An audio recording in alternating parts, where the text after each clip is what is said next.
ولا تنال تلك النعمة إلا بالإيمان بالله جل وعلا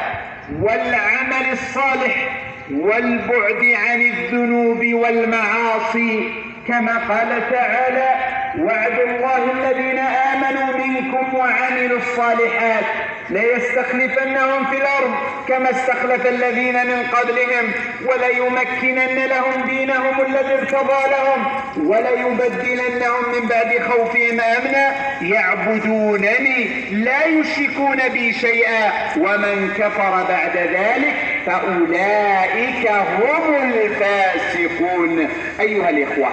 في ظلال الأمن تستقيم حياة الناس وتطمئن قلوبهم وتحفظ أعراضهم وأموالهم وتؤمن سبلهم وتعمر المساجد فيقومون بحق خالقهم وتطبق شريعة الله بينهم فينتشر الخير ويعم الرجاء وتسير عجلة التنمية. ولو انقرض عقد الأمن ساعة لرأيت كيف تعم الفوضى ويكثر الهرج ويحل الخوف والفزع في قلوب الناس وتتعطل المصالح ويتسلط الظالم على الضعيف. قال تعالى: ولولا دفع الله الناس بعضهم ببعض لهدمت صوامع وبيع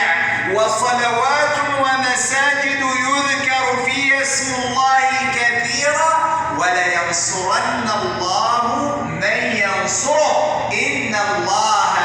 لقوي عزيز. أيها الإخوة الكرام، ونحن في هذا العيد ونصر بهم الإسلام والمسلمين نعيش بأمن وأمان ورغد عيش ووحدة صبر حتى جعلها آمنة مستقرة